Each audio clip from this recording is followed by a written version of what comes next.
So some of the local gamers wanted to know how to make hills, and I'm more than happy to oblige. Most of my information comes from this old book. It's probably the most referred to book I have in my collection. I do have more on wargamers. There is actually a more updated version of this, circa 2010, and a train tutor made a essentials book as well. Fantastic books. Everything I do in this video is going to be a variation of something in it. If you can pick up a copy of this, it's quite cheap on eBay, well worth the investment. So we're going to cover sort of making bases and how to make hills. This is probably the cheapest and best terrain you can make for historicals, and a fantastic stepping stone into later projects. I hate to generalise too much, but I assume you have some or most of the tools in your wargaming collection. Do make sure you have a Stanley knife and plenty of spare blades for this project. You're going to need filler. Not this type of filler, there will be another type of filler, but any filler will do. Plenty of PVA glue. You're going to need expanded polystyrene. This comes as packaging. This is actually a type of insulation foam. That's about a couple of pounds per sheet in the local hardware store. Rather waste together. You need a basing material. This is fiberboard. This is an old book cover from Blades of Corn. But as long as it's sturdy, anything will work as a base really. I prefer to use fiberboard with this coarse texture on one side, and either white or untreated wood pulp on the other. So I'll leave it on this side, and I'll draw hill shapes on top. Stereotypically, wargaming hills tend to be just sort of this kidney shape, like so. But topography can be all sorts of weird shapes and sizes. So, whichever kind of board you've got, just make a few different shapes. And we're going to use a trimming knife to go through them. And again, I'm just going to keep this fairly freeform. I'm not actually going to cut all the way through the board. I'm going to score it several times so it's deep enough, so it's gone through this white layer, and then I'm going to snap it off. Cut through the white layer, because if I cut through this side, I will tear all of this, and this will be the bottom of the train when we're finished. I mean, there's nothing stopping you cutting all the way through. It's just a lot more effort for not greater reward. Do be sure to make the knife do most of the work. You don't want to be forcing down too hard, because then you will lose control of the blade. That's probably enough. Some nice deep scores. And we're going to get edges like this, which is fine. We can trim that back down. We're just going to get the rough shapes in to start with. Got a big stack of shapes here, which I'll process as I go on, but just as a demonstration, I'll do this smaller one. What we do is we're just going to curve off all of these sharp edges. Again, trimming knife, just lots of little cuts, and just nibble away at the edges. This is much easier than when you cut through the board. Also clean up these parts.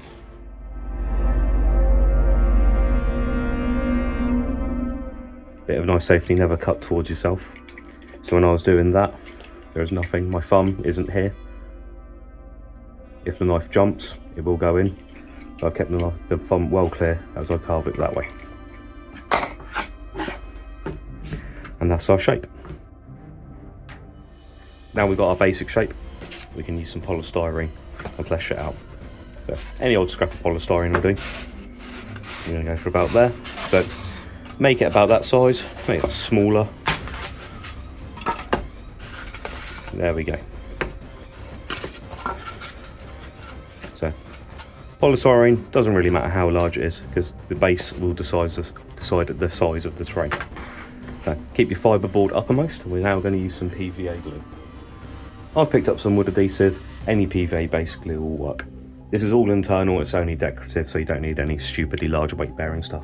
And I'm going to draw a bead of this all around the wood, but not all the way to the edge, and that will become apparent later, and a swirl in the middle. Then we just drop that down in place and push down firmly. Now, this will now need several hours to dry. and it's best if you can put some books on top of it to weight it down. Thankfully, for just such an occasion, I retained my copies of End Times. That should do the trick. We've waited a few hours for that to dry. Don't worry about this. That's just a bit of excess. We're now going to carve the shape of the profile of the hill. For that, take a blade out of a Stanley knife, or if you've got a longer box cutter type blade, that's ideal for this. Very gently hold this. We're not going to use much pressure, and this time we are definitely cutting away from ourselves. And I'm going to try and cut at about 45 degrees. It's polystyrene, so it's fairly easy going. Just doing that the whole way.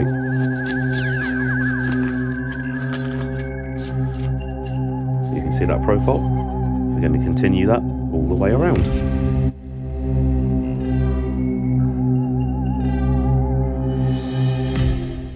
Now this does blunt the blade really fast, so I'm going to stop using that one and get a fresh one out. I'd say this is probably the part of the video where you're most likely to hurt yourself. So, oh, that is a huge difference already. And with that done, we've got a good profile, 45-degree slope all the way around. That'll maximise the contact at the top to putting your miniatures on and giving that height. What I have been sure to do is leave a bit of the wooden base all the way around the edge. Next step is going to bevel out these edges. So instead of having that quite stark, you're going to bevel out nice and smooth, make a concave surface, and also do a top coat. To achieve that, you're either going to use a water-based filler like this, very cheap, available virtually anywhere, or you can use a more expensive solvent-based one. So this is actually has a catalyst in it, this tiny thing here, and the rest is a conventional filler. I will be using this one, and I'll explain why. If you use this stuff, because it's water-based, it will soak in to the wood here, and it's going to peel it up like a banana shape, like so, when it dries and cures. You don't want that because your terrain will rock backwards and forwards on the board. Using this stuff, though it's more expensive, will stop that problem happening in the first place. So in the long run, it's definitely worth investing in this stuff.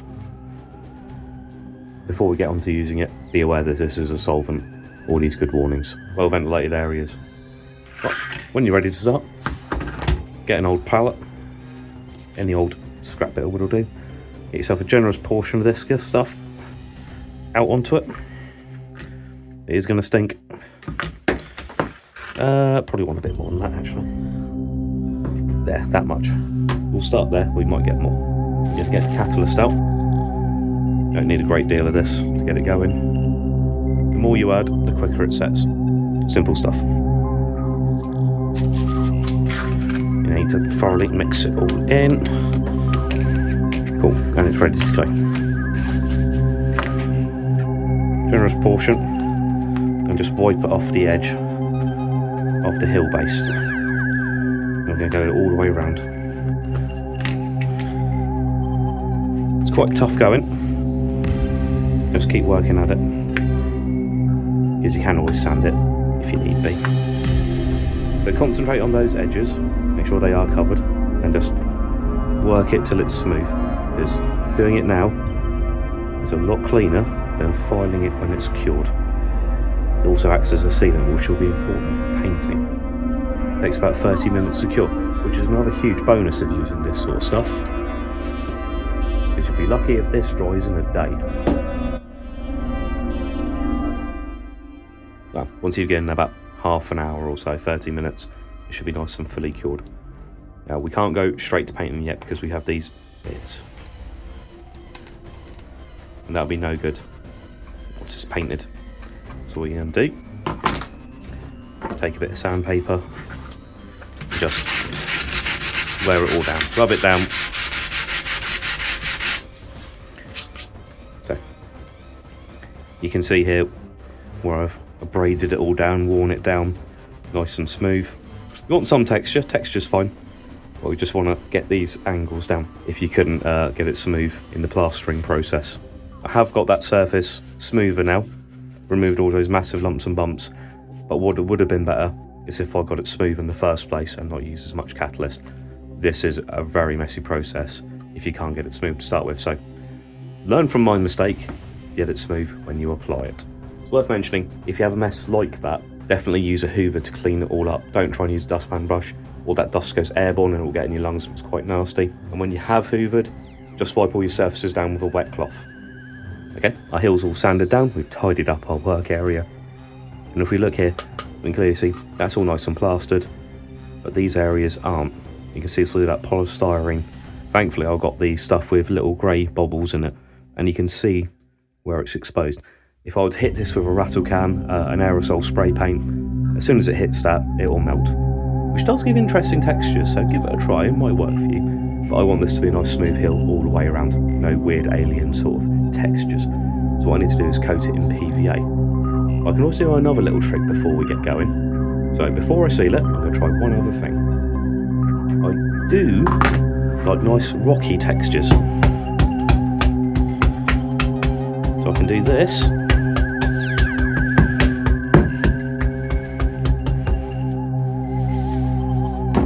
Doesn't show up very well, but when I get it closer, you can see all of these cracks. When it comes to paint it, that'll be dry brushed, and it will pop quite nicely. But now we'll PVA glue it.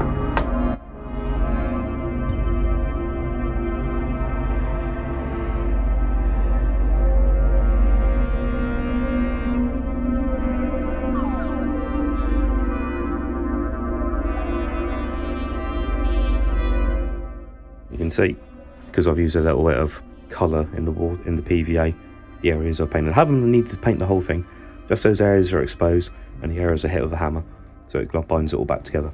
And we're going to want that to thoroughly dry before we start to paint it. Once that PVA layer dried, I took it outside, spray painted it green, and hit this area with a grey dry brushing. If you concentrate here, this sort of scarring is where I didn't fully seal the exposed polystyrene and it got eaten a little bit. It's only a tiny amount though, so it won't affect this, but there's the proof that the solvents will eat polystyrene and why you should cover it. Now we're going to want to apply our flock static grasses and other things. This is the very deeply subjective part of the video. I'm making it a very specific way. You find it, just try and match whatever surface you're playing on, be it a battle mat or a textured board or whatever have you. So I'm going to use some watered down PVA in this sponge. You can use a brush, I prefer to use a sponge. I'm just going to lightly coat the surface of the hill. Not the lovely grey bits are painted though. In a thin coating of PVA. Just going to do half at a time. Right, that's got a nice covering. And you're going to want your flock mix stored in an old coffee tin here. Again, deeply subjective, wherever you get it from. I've made my own flock. That might be a video worth making. I'm just going to scatter on top. Do not go all the way to the edges, because that will let you overlap the PVA and it will be nice surface rather than an overlapping one. PVA the other side.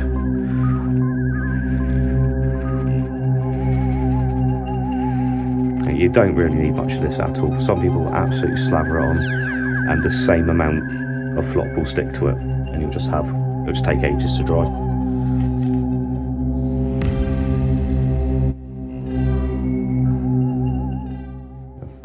You can see here I've got an old baking tin to capture everything in. Tap all the excess off, capture it and reuse it. This will be perfectly sufficient for most games. I want to push it a little bit further, so there'll be a few more extra steps.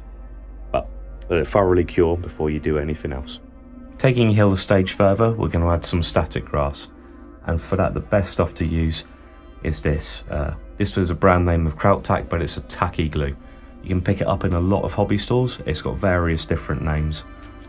But what it is, it looks a lot like PVA, but when it cures, because it never dries in that sense, it's always sticky. This is perfect for static grass.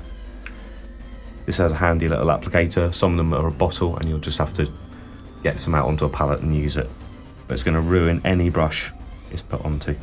So just put little splodges all over your hill. Once you think you've covered it enough, make sure it doesn't blob up too much, especially on these slopes. And that's going to need 10 to 15 minutes to set before it's ready. Do not try to apply static grass to this at this stage. It has to cure. At this point, I want to emphasize that this is an advanced technique because of the tools we're about to use. But if you want to add static grass to it, you can buy it fairly easily commercially, and it comes a bit like this. And most people will just drop it from a slight height over the glued areas and hope for the best. Try to pick that up. You can see it's not really stood up very well and looks flat and boring. Whereas what you'd ideally have is a static field generator, like so. This is one I made myself. They are commercially available. A lot of German model train companies make them. They're about £80, but you can make one for a lot less. I'm not going to tell you how to do that because it might be dangerous. All one is plugged into the mains. A battery operated one would be safer. But what I'm going to do is I'm going to attach my static grass to this metal sieve. Everything is powered on. If I were to touch the metal sieve onto the baking tray there will be a little spark. Nothing dangerous, it just tingles a little bit if you do accidentally do it. And yes, I have found out the hard way. This will work by, there will be a static field passing between the object and the applicator, and this will make everything stand up on end. And it's just simply just a case of now